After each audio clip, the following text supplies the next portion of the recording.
Penalty here, nothing here. Red card in one, nothing in the other one. Just a gentle warning. Welcome to the Champions League of our era where consistency is just a word. In this video, there is one question I'm going to try to answer. Our referee ruining this game for us. Let's not waste more time. Let's get straight into the video. This past week Champions League game was crazy. Between PSG, Liverpool, Madrid, Barca game. It was a crazy game and we enjoy watching this game. Okay, we really enjoy watching the game. But there is one thing that came back a lot. It was the referees. The call the referee made. There is a call, there is not a call. So that's one thing that I was really interested about. Some fans were happy, some fans wasn't happy, and not even about the game, about the referee's call. I went back and I looked at the VAR. I looked at the VAR, why the VAR was there, when the VAR started, how the VAR affects us, and what's the role of the VAR, and what can the VAR do for us. Conversation of VAR was first introduced in 2010. And I'm like, why 2010? I don't know if you remember that Barca Chelsea in 2009, the Champions League. After that game, a lot of people was sad, a lot of people was upset, a lot of people was angry. So they had to look for a new way to make it easy to avoid robbery, to avoid huge mistake from referee. First of all, what are all the elements that can affect the referee's decision? There is one thing first I came about, the fitness level of the referee, because sometimes we talk about soccer a lot, but we don't talk about this referee. These guys running all the time. They're running, they gotta follow the ball, they gotta be at the right position, they gotta make sure they can see the action when it happens. So sometimes when an action happens, there is a camera everywhere, but there is not a referee everywhere. There is only one referee on the field. There is a three actually, but there is the principal, the official one, there is only one. So based on what he's standing, sometimes his angle, he might not be able to see clearly what we're seeing. So VAR is introduced. VAR is here to make it easy for him to make the decision. But I think VAR kind of might be out there making things worse for the referee. Bayern Munich Madrid, all the Bayern fans right now, they're happy that I'm talking about this. But that Bayern Madrid game, if VAR was there, that game would have a different outcome. Barca Chelsea 2009, if VAR was at that game would have a different outcome. And nowadays, around 2025, we have a VAR.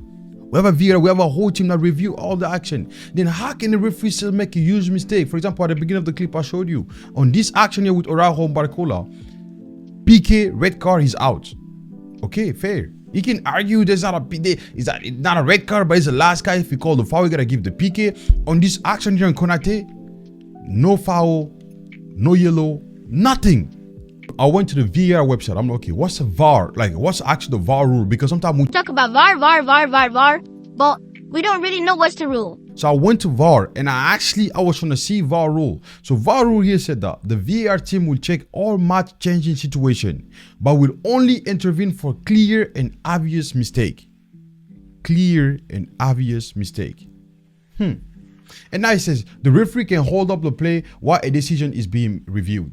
So now I'm like, okay, what is a clear and obvious mistake? What does that mean? Because that's confusing there right now.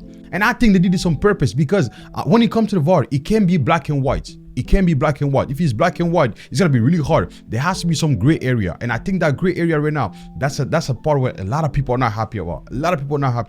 And we're gonna talk about those gray area right now. There is two words we're gonna use right now. We have objectivity and we have a subjectivity. Those are the gray area. When it's objectivity, for example, on this PK right now on Mbappe, no one gonna argue there is a PK. If you're Atletico Madrid fan, you might not like it, but you won't argue if there is a PK or not. You're not arguing that point. You know there is a PK. Okay? But like when there is a handball in the box or disconnected action right now on Barcola, now this one becomes subjective. So now it just depends right now on your opinion, what team do you support, how you feeling on the time. Like there is a lot of things that play in there. Is that subjectivity? That's where the black and white come in, and that's where VAR team is here to help. But also they clarify that the referee is the one that make the final decision. So we all go back to the referee. We always go back to the referee. I don't think referees are here to ruin this game for us.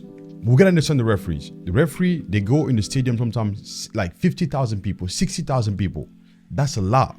People like that's a lot of pressure on you. People threaten you. I don't know this, but I'm assuming some referees sometimes have to be escorted with the security to get out of the stadium because people are mad. There is one thing I would suggest. If there is a game happening, and then an action happen, VAR is reviewing the team. They communicate with the referee because you can see the referee tell the player to stop because he's gotta talk to them. He's communicating with the VAR. Can we make that communication public so the whole stadium can hear what is being said? The reason why I'm saying this right now, guys, right? if there is a 4 people in the VAR team right now who's watching the game, and then an action happened that Konate on Barcola, referee rewatch the action right now, but people in his hair telling him that's not a PK. If you look from this angle, it's not a PK. This is not a PK. It's not a PK. It's not a PK. It's not a PK. Even though the referee is the one that make the final decision, but like those people can influence your decision. They can influence the way you see things. They will 100% have influence on that. I'm not saying it's always like this, but it's possible.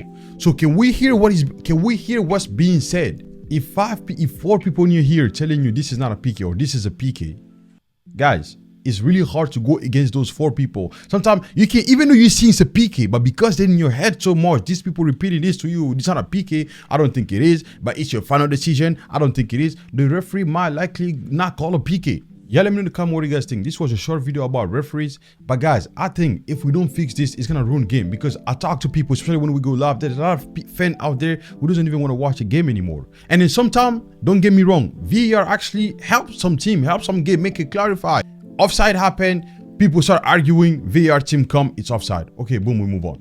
You can't argue with the technology. We can't argue with that. Sometimes you can make a mistake, but most of the time, 90% of the time, 95% of the time is correct. So you can't argue with the technology.